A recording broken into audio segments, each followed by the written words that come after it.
Halo semuanya, perkenalkan kami dari kelompok 3 dengan mata kuliah Akuntansi Keuangan Pemerintahan Pusat. Di sini kami akan menjelaskan materi tentang proses perencanaan anggaran. Sebelumnya, saya akan memperkenalkan anggota kelompok saya terlebih dahulu. Halo, perkenalkan nama saya Sucinda Permatasari. Halo, perkenalkan nama saya Alvina Zahra. Pengertian APBN. Anggaran pendapatan dan belanja negara atau APBN adalah rencana tahunan pemerintahan negara yang disetujui oleh Dewan Perwakilan Rakyat atau DPR. Mengandung perkiraan jumlah pengeluaran dan perkiraan jumlah pendapatan untuk menutupi pengeluaran tersebut, serta pembiayaan anggaran dalam rangka pelaksanaan tugas yang dibebankan kepada pemerintah. Berikut adalah gambar dari siklus anggaran. Yang pertama adalah perencanaan oleh pihak eksekutif, dilanjutkan yang kedua yaitu persetujuan oleh pihak legislatif, dan yang ketiga yaitu pelaksanaan anggaran. Keempat adalah pengawasan pelaksanaan anggaran, dan yang terakhir kelima yaitu pertanggungjawaban atas pelaksanaan anggaran. Yang pertama, tahap perencanaan oleh eksekutif atau rancangan undang-undang. Tahap perencanaan ini berupa rancangan undang-undang sesuai dengan peraturan pemerintah nomor 90 tahun 2010 tentang penyusunan rencana kerja dan anggaran kementerian atau lembaga. Rancangan APBN terdiri dari yaitu A. Anggaran pendapatan negara, B. Anggaran belanja negara, dan C. Pembiayaan besaran anggaran. Belanja negara didasarkan atas kapasitas fiskal yang dapat dihimpun oleh pemerintah. Dalam hal rencana belanja negara melebihi dari rencana pendapatan negara, berarti pemerintah dapat melampaui kapasitas fiskal dengan menjalankan anggaran defisit. Menteri atau pimpinan lembaga selaku pengguna anggaran wajib menyusun rencana kerja dan anggaran atau RKAKL atas bagian anggaran yang dikuasainya. Penyusunan RKAKL harus menggunakan beberapa pendekatan, yaitu A. Kerangka pengeluaran jangka menengah, B. Penganggaran terpadu, dan C. Penganggaran berbasis kinerja.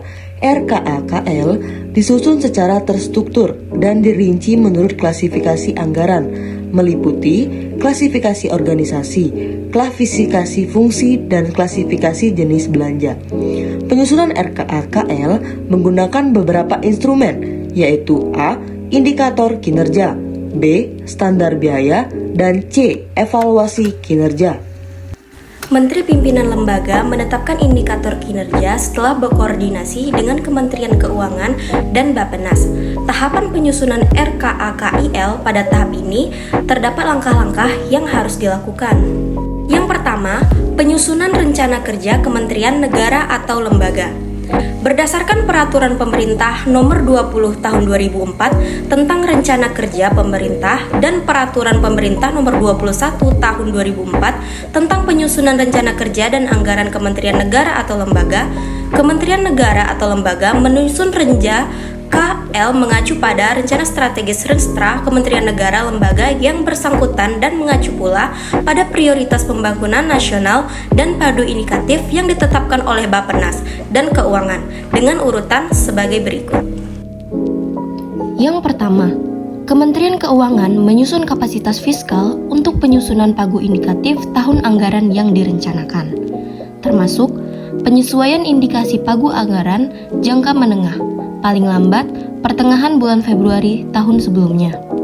Yang kedua, pagu indikatif disusun oleh Menteri Keuangan bersama Bappenas dengan memperhatikan kapasitas fiskal dan pemenuhan prioritas pembangunan nasional. Yang ketiga, pagu indikatif dirinci menurut unit organisasi, program, kegiatan, dan indikasi pendanaan untuk mendukung arah kebijakan yang telah ditetapkan oleh Presiden. Yang keempat, pagu indikatif sementara yang sudah ditetapkan beserta prioritas pembangunan kepada kementerian atau lembaga dengan surat yang ditandatangani Menteri Keuangan beserta Bappenas pada bulan Maret tahun sebelumnya. Yang kelima, Menteri Pimpinan Lembaga membuat renja KL berpedoman pada surat tersebut pada poin 4. Renja KL disusun berbasis kinerja kerangka pengeluaran jangka menengah, dan penganggaran terpadu yang memuat kebijakan program dan kegiatan. Kemudian yang keenam, penyusunan renjang KL dilakukan terlebih dahulu pertemuan 3 pihak, yaitu Kementerian Lembaga Teknis, Perencanaan, dan Kementerian Keuangan. Lalu yang terakhir, Menteri atau pimpinan lembaga menyampaikan renjang KL kepada Kementerian Perencanaan dan Kementerian Keuangan untuk penyusunan rincian pagu indikatif.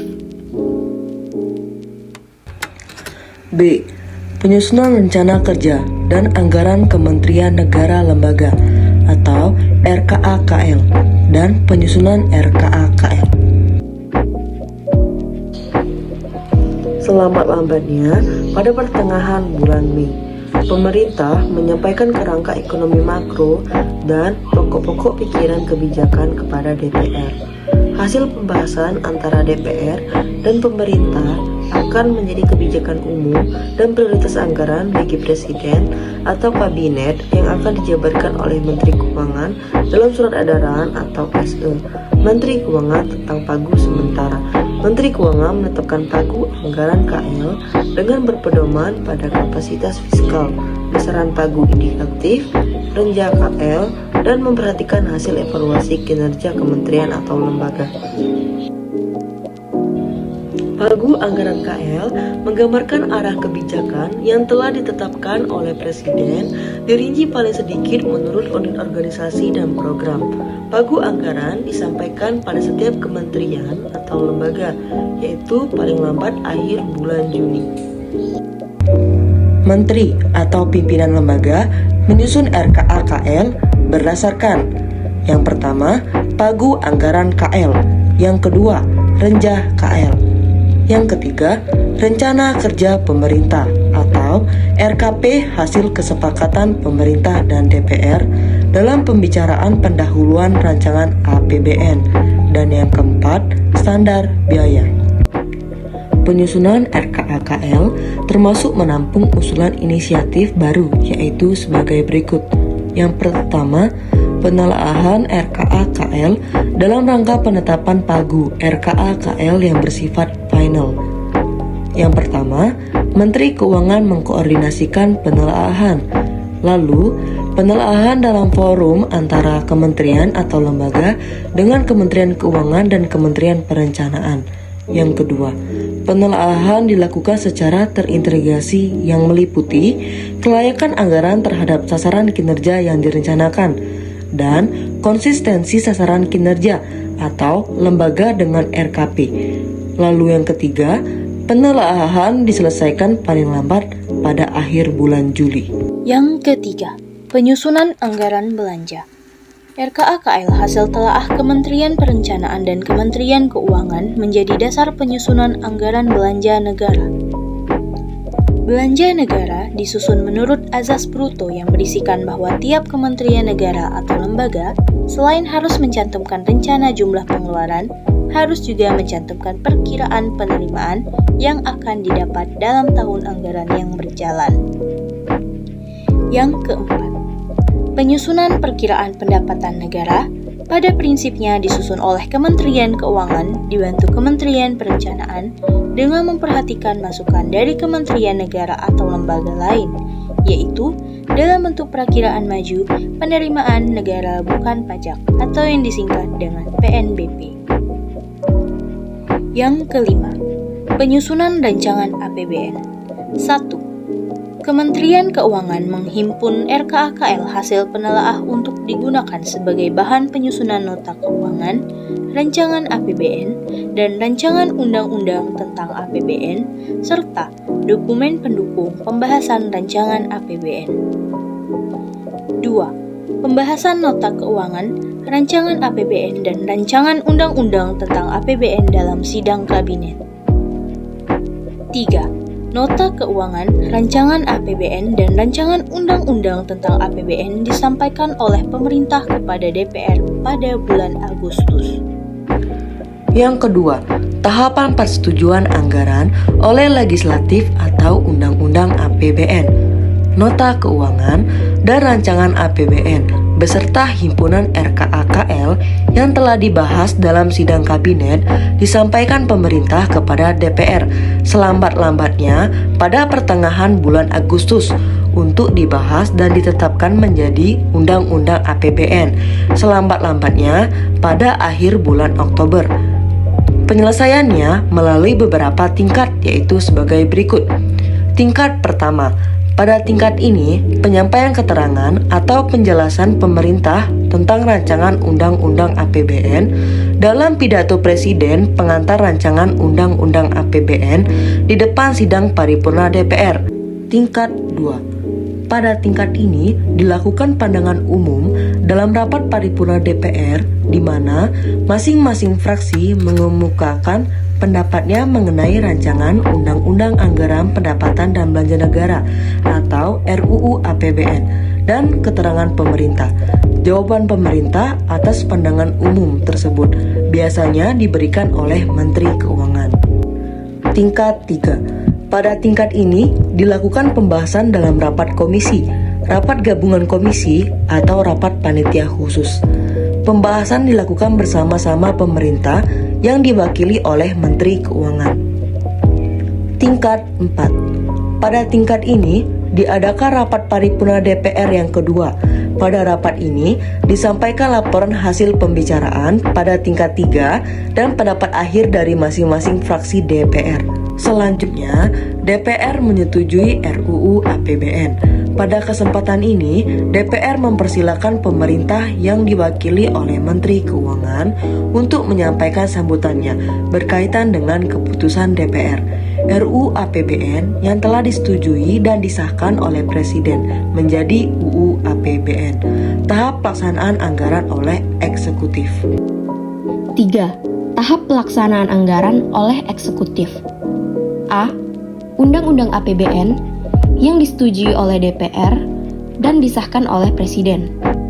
Sudah disusun dengan rinci sampai dengan unit organisasi, fungsi, program, kegiatan, dan jenis belanja. B. Setiap pergeseran antar unit organisasi, antar kegiatan, dan antar jenis belanja harus mendapat persetujuan DPR. C. Pelaksanaan Undang-Undang APBN dituangkan lebih lanjut dengan keputusan Presiden sebagai pedoman bagi kementerian negara atau lembaga dalam melaksanakan anggaran. Selambat-lambatnya akhir bulan November. Kepres tentang rincian APBN ini menjadi dasar kementerian, negara, atau lembaga untuk mengusulkan konsep dokumen pelaksanaan anggaran kepada Menten Keuangan selaku Bendahara Umum Negara atau BUN. D. Menteri Keuangan mengesahkan dokumen pelaksanaan anggaran selambat-lambatnya tanggal 31 Desember dengan dokumen pelaksanaan anggaran tersebut mulai 1 Januari tahun anggaran berikutnya. Kementerian negara lembaga dapat melaksanakan penerimaan dan pengeluaran yang berkaitan dengan bidang tugasnya. 4. Tahap pengawasan pelaksanaan anggaran. Keputusan Presiden Nomor 72 Tahun 2004 tentang pedoman pelaksanaan APBN pada bab 9 memuat hal-hal yang mengatur pengawasan pelaksanaan APBN. Pada tahap ini, pengawasan terhadap pelaksanaan APBN dilakukan oleh atasan atau kepala kantor satuan kerja kementerian negara atau lembaga dalam lingkungannya.